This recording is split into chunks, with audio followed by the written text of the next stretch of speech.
নির্দিষ্ট তিনটা বিষয়ে কথা বলতে চাই। প্রথমত, শরীফুল একাদশে যে আসলেন এটা কি অবভিয়াস ছিল, তার মানে একেবারে নিশ্চিত ছিল, নাকি শেষ মুহূর্তে সিদ্ধান্ত নেওয়া হয়েছে, এটা একটা। দ্বিতীয়ত, টস হারাই কি বাংলাদেশ দলের সবচেয়ে বড় কাল হয়ে দাঁড়িয়েছে? টস জয়ের জন্যই কি অস্ট্রেলিয়া এগিয়ে গেছে? আরেকটা হচ্ছে, অস্ট্রেলিয়ার উইকেট যদি এমন হয় তাহলে বাংলাদেশে স্পিনিং উইকেট বানালে সমস্যা কি? অথবা ওই যে অনেক ঘুরবে, স্পিনাররা সহযোগিতা পাবে, এমন উইকেট বানানোর সমস্যা কি? এই তিনটে বিষয়ে কথা বলতে চাই। প্রথমত, শরীফুলকে নিয়ে কথা বলতে চাই। শরীফুল দারুণ বল করেছেন।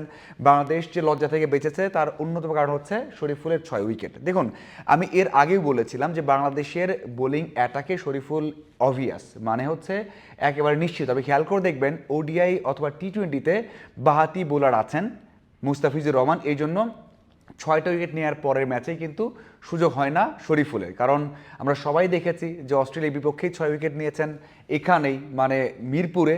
এরপরে দলে থাকবেন কি থাকবেন না সে আলোচনা থাকে, টি-20 অথবা ওডিআই থেকে বাদ পড়েন, কারণ ওই জায়গাতে মুস্তাফিজ আছেন। একজন বাঁহাতি খুবই জরুরি দলের ভারসাম্যের জন্য। এই যে অস্ট্রেলিয়া, তারা খেলছে স্টার্ক বাঁহাতি বোলার, কামিন্স রয়েছেন, হ্যাজেলউড রয়েছেন, এই যে দুইজন ডানহাতি সাথে একজন বামহাতি, এটা খুব ভালো একটা কম্বিনেশন, অথবা অপোনেন্টের জন্য একটা বিরক্তিকর অথবা ভয়ের কারণ হয়ে দাঁড়ায়। এই জন্য আমি সবসময় বলে এসেছি, বাংলাদেশের বিশেষ করে দেশের বাইরে যখন খেলতে যাবে তখন শরীফুল একেবারে নিশ্চিত অবভিয়াস একাদশে থাকবেনই। তার সাথে রানা, সাথে হাসান মাহমুদ, অথবা হাসান মাহমুদের না হলে অন্য কেউ, কারণ রানা থাকবেন 100% ইনজুরি সমস্যা না থাকলে, শরীফুলও থাকবেন। এরপর থাকে তিনজন, সেখানে এবাদত, খালেদ অথবা তাসকিন অথবা হাসান মাহমুদ, এই চারজনের মধ্যে একজন খেলতে পারেন, অথবা নতুন কাউকেও ট্রাই করা হতে পারে। কিন্তু রানা এবং শরীফুল দুজন ফিট থাকলে দুজনকেই দরকার আছে, কারণ সেখানে বাঁহাতি ভালো পেসার নেই। আমি চিন্তা করি বাঁহাতি ওখানে বললাম তো মুস্তাফিজ থাকলে হয়তো বা টেস্টে তাকেই খেলানো হতো যদি সেই ধরনের বল করতে পারতেন। তো সেই দিক থেকে অবশ্যই এখানেও ইনজুরিতে পড়ার পর যখন এই টেস্ট শুরু হয়েছে তখনও কিন্তু চিন্তা করা হয়েছে একেবারে নিঃসন্দেহে শরীফুল খেলছেন। এই অস্ট্রেলিয়ার সাথে 6 উইকেট নিয়েছিলেন 48 রান দিয়ে মিরপুরে ওডিআইতে, আবারও এখানে 6 উইকেট নিলেন 35 রান দিয়ে প্রথম দিন শেষে। এখন আসা যাক দ্বিতীয় প্রশ্নে, যে টস বড় একটা ফ্যাক্টর হয়ে দাঁড়িয়েছে কিনা। এটা আমি এর আগেও বলেছি যে অস্ট্রেলিয়াতে যে ম্যাচগুলো হয় সেখানে টস জিতে সবাই আগে বোলিং নেওয়ার চেষ্টা করবে, বোলিংটা নেবেন। প্রথম টেস্টে যখন অস্ট্রেলিয়া ব্যাটিং নিয়েছে তখন কিন্তু অনেকেই অবাক হয়েছে, এবং অস্ট্রেলিয়া থেকে সবচেয়ে বড় যেই সমালোচনা সেটা হচ্ছে অস্ট্রেলিয়া হেরেছে ওই যে প্রথম দিনের যেই বোলিংয়ের সুবিধা ছিল, মানে ডারউইনে, ওটা কাজে লাগায়নি। তারা উল্টো বাংলাদেশকে কাজে লাগাতে দিয়েছে, কারণ তারা টস জিতে আগে ব্যাট নিয়েছিল।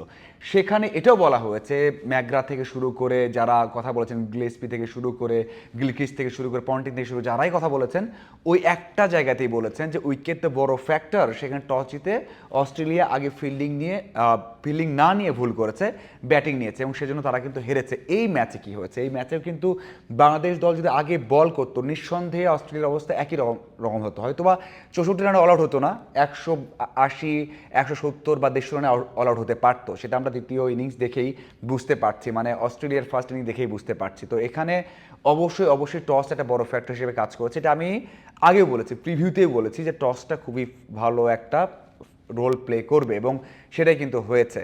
বাংলাদেশ দলের পেসাররা যে ভালো বল করছে, যদি কোনো কারণে আগে টসটা জিততো, বোলিং নিত, সিনারিও অন্য হতে পারতো, সেটা নিঃসন্দেহে বলা যায়। এখন আসা যাক উইকেট নিয়ে। দেখুন, বাংলাদেশ দল যদি টস জিতে বোলিং নিত আবারও জিততে পারতো, মানে 139 বছরের ইতিহাসে অস্ট্রেলিয়াকে প্রথমবারের মতো হোয়াইট ওয়াশ করতো তাদের মাটিতে। সেটা হয়নি, কিন্তু একটা স্পষ্ট ইন্ডিকেশন পাওয়া গেছে যে তারা গ্যাব্বা হোক বা অন্য যে পেস বোলিং ফ্রেন্ডলি উইকেট হোক তার মতো উইকেট বানিয়েছে। এবং সেখান থেকেই বলা হচ্ছে, অস্ট্রেলিয়ান যারা আছেন বিশ্লেষক অত ক্রিকেটার আছেন তারাই বলছেন যে আসলে এই উইকেটটা তাদের থেকে বেশি কিছু, মানে ওই পেস ফ্রেন্ডলি উইকেট থেকেও নাকি বেশি পেস ফ্রেন্ডলি হয়েছে। কেন করা হয়েছে? বাংলাদেশকে হারানোর জন্য। কেন করা হয়েছে? বাংলাদেশকে একটা সমস্যায় ফেলার জন্য। ভাই, এই কাজটাই তো মিরপুরে করা হয়। তাহলে মিরপুরে যে করা হয় অপোনেন্টকে না খেলতে দেওয়ার জন্য, বাংলাদেশ যেন জিতুক। কিন্তু আমরা অনেক আলোচনা করি, সমালোচনা করি, সারা ওয়ার্ল্ডে কিন্তু এটা নেই, এতটা নেই। হ্যাঁ আছে, খারাপ হলে ডিমেরিট পয়েন্ট পাবে, কিন্তু এত আলোচনা নেই, জয়কে প্রশ্নবিদ্ধ করা হয় না। এই জয়টা যদি অস্ট্রেলিয়া পেয়ে যায় তাও কিন্তু সমালোচনা হবে না, মানে উল্টো বাংলাদেশকে নিয়েই কথা হবে যে বাংলাদেশ দল ভালো খেলতে পারেনি। এটা স্বাভাবিক, ভালো খেলতে পারেনি, কিন্তু ওই যে তারা যে সুবিধা নিয়েছে অনেক, সেটা কিন্তু বলা হবে না, বা অতটা আলোচনা হয় না, অত ফলাও করে আলোচনা হয় না বাংলাদেশে যতটা হয়।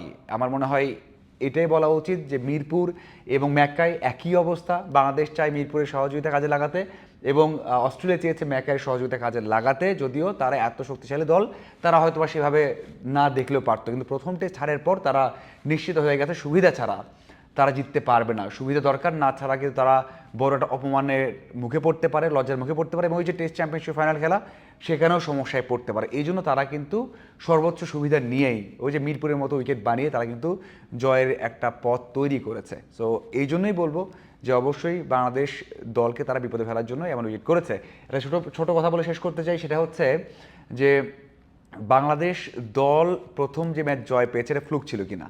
মানে অনেকেই বলছেন যে বাংলাদেশ দল তো প্রথম ম্যাচ এমনি জিতে গেছে, এটা অঘটন ছিল। ভাই 4 দিন এমন অঘটন হয় না। মানে হতে পারে যে মিরপুর উইকেট বানিয়েছি, একটা ইনিংসে রান করে জিতে গেছি, এবং ওই যেটা বললাম না যে কি বলে যে ডমিনেট না করে টেস্ট জেতা যায় না, একই অবস্থা এসে হয়েছে যে আমরা বলতে পারি যে 4টা দিন খেলছে। যেটা বলেছি যে টস জিতে আগে ফিল্ডিং নিয়েছে ওরা, এর ভুল ছিল, ওটা ভুল ছিল। টস জিতে ব্যাট নিয়েছে ওরা, বাংলাদেশকে প্রথম যে সুবিধাটা সেটা কাজে লাগাতে দিয়েছে।